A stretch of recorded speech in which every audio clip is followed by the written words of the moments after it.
culture n'est pas directement dans l'agenda de l'Europe, seulement comme une activité secondaire. C'est la subsidiarité que je n'aime pas, cette interprétation de la subsidiarité, parce que je crois que la culture n'a pas de frontières. Mozart est de tout le monde, et Leonardo da Vinci, tout ça est de tout le monde. Mais c'est une interprétation politicienne qui réduit la conception de la culture. Mais d'autre côté, l'Europe a beaucoup de programmes dans lesquels la société et les régions et les municipalités peuvent offrir des programmes pour l'intégration des musées dans leurs programmes, c'est-à-dire de fonds structurels, de l'argent des régions, et aussi chaque jour il y a beaucoup plus de recherche. Peut-être beaucoup d'Européens ne connaissent pas que la Commission qui a beaucoup travaillé et a mis plus d'argent sur le terrain pour la culture et les musées, c'est la recherche. Pourquoi? Parce qu'il y a un côté technique très important de la recherche du point de vue du musée. Par exemple, toute la technique de restauration pour laser, l'étude de la pierre pour la restauration de la sculpture, des produits chimiques, l'étude de matériaux, les traitements, par exemple, de la dégénération des étoffes et beaucoup de choses comme ça, le matériau. Alors, je crois que le côté du musée, qui est la préservation des œuvres d'art, est beaucoup plus protégé et appuyé par l'Europe de ce qu'on pense. Les musées, ce n'est pas seulement un lieu à visiter, mais c'est en même temps la responsabilité d'être les dépôts de l'œuvre d'art, même privée et publique. Alors, je crois que ce côté-là, on doit renforcer de l'innovation technologique pour l'art et pour les musées.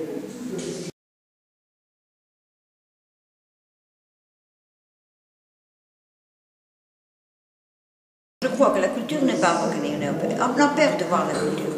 Je crois que l'un des problèmes, c'est que le regard vers l'histoire est un regard tragique, le regard de l'Europe. L'Europe, quand elle regarde en arrière, toujours elle voit la mort, les guerres, le nationalisme et les confrontations. Je crois que si on veut récupérer la culture, on doit avoir un regard positif, parce que je dis toujours que l'Europe a été faite et construite pendant 50 ans, pas parce que nous étions très intelligents, pas parce que c'était des géniaux comme Schumann et tout ça, non. C'est parce que nous avons été en train d'entraîner et faire l'Europe pendant plus de 2500 ans. Alors, depuis la Grèce, et même avant, on a beaucoup travaillé, il y a beaucoup de couches culturelles qui nous ressemblent, qui nous unissent, et une droit romaine que nous avons hérité, des idées de quelles sont les fonctions des municipalités. Il y a beaucoup d'histoire, qui est l'histoire commune, et c'est la culture.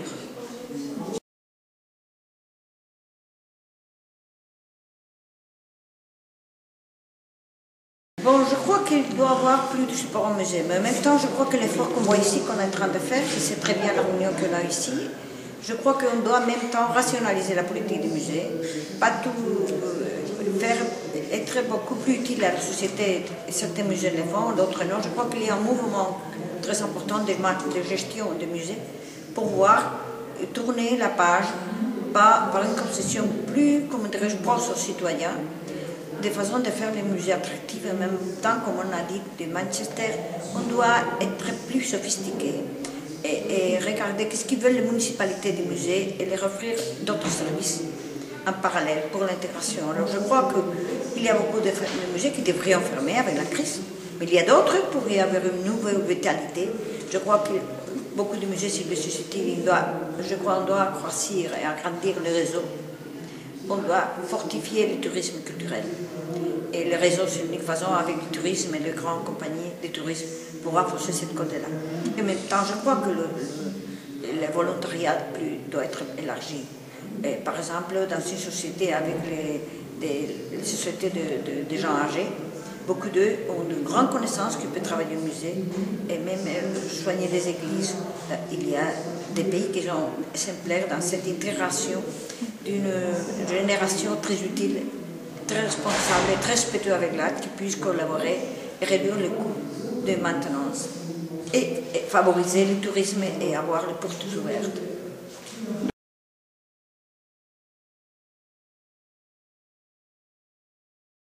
Les personnes âgées préparées qu'il y en a, mais Mais dans le volontariat, il y a un nouvel volontariat, pas seulement de jeunes qui ont moins de temps, mais aussi un volontariat des gens âgés. C'est le cas de National Trust au Royaume-Uni et d'autres associations qui font vraiment un travail très professionnel. Alors je crois qu'on doit, le futur, je crois qu'on doit sortir de la crise, le modèle social qu'on va avoir après la crise, on ne peut pas retourner au passé. L'État va être plus faible, on ne va pas avoir aussi d'argent, on ne peut pas augmenter les impôts. Alors dans ces scénarios, on doit voir quel est le rôle de la société pour récupérer certaines responsabilités économiques qui ont été du gouvernement pour être faites par la société et le volontariat. Je crois qu'on doit penser avec illusion et esprit positif quel est le nouveau rôle qu'on doit avoir pour cette collaboration au niveau municipal. Même pour aider les faibles, mais aussi pour la culture.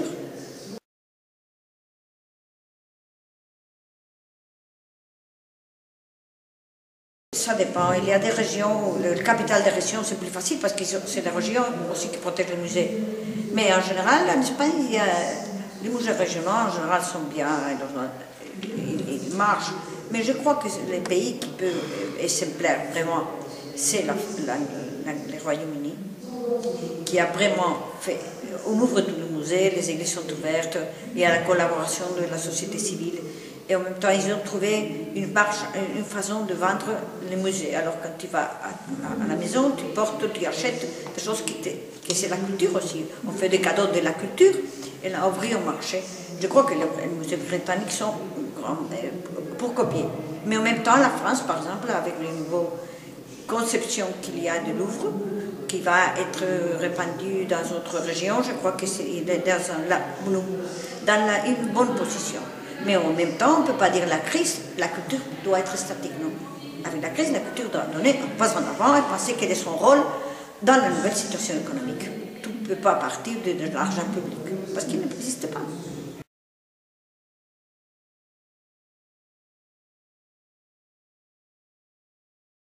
Bon, ça dépend des pays et des régions. Je crois que c'est... on ne peut pas faire une théorie parce que, par exemple, il y a beaucoup de musées qui ont payé, mais le jeudi n'est pas, les jeunes ne rentrent pas. Alors, il n'y a pas un système unique. Je crois que les gens doivent payer dans certaines conditions et dans d'autres pas. Alors, je crois que cet esprit un peu diversifié, je crois que c'est ce qu'on doit faire. Et toujours penser que la culture... Si la culture rentre au marché, c'est mieux pour la culture parce qu'elle est plus répandue. C'est-à-dire que c'est un peu courte pensée dire la culture ne peut pas être dans les marchés. Si la culture rentre dans les marchés, il y a beaucoup plus de gens qui visitent les musées. Alors, le marketing est bon parce que le marché, c'est possible et c'est bon pour la culture. Quand les gens rentrent dans un musée, il n'y a pas un magasin où ils peuvent acheter des reproductions de cadres et des livres, alors la culture est plus courte. Mais si les gens portent à la maison un livre, ils passent ce qu'ils ont acheté pour les enfants, ou quelque chose, ça, la culture est en mouvement. Alors, on doit penser qu'il y a une sorte de partie qui doit être veillée par l'État et garantie, et tout ça, avec des experts qui travaillent professionnels, mais aussi on doit voir l'autre côté de l'utilisation du marketing pour aider les musées, en même temps pour la diffusion.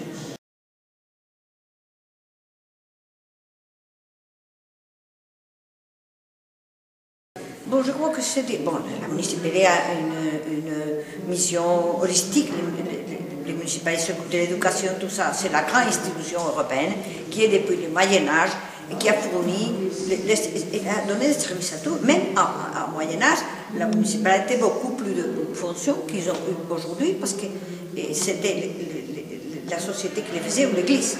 Alors, l'État ou les municipalités ont pris beaucoup de fonctions qui étaient dans la charité ou dans la politique, dans l'Église. Maintenant, les municipalités, c'est l'institution plus prochaine aux citoyens qui fait beaucoup, et les musées ne peuvent pas faire la même mission. Alors je crois que c'est une partie de la vie municipale. Le musée doit être intégré dans la vie municipale. Et je crois que c'est très bien que on voit des musées extraordinaires, même sur l'histoire de la ville. Par exemple, le musée de la ville de Strasbourg, extraordinaire, de l'histoire de l'Alsace. Alors, il y a beaucoup de choses qu'on peut montrer, de l'histoire, de choses. Mais en même temps, on doit penser qu'on doit maintenir avec responsabilité un musée. Et aujourd'hui, il y a beaucoup de municipalités qui ont créé un musée sans penser qu'après, on devait le maintenir. Mais ça, c'est normal. Le musée est là-bas, alors on avance, c'est ce qu'on doit faire. Merci beaucoup.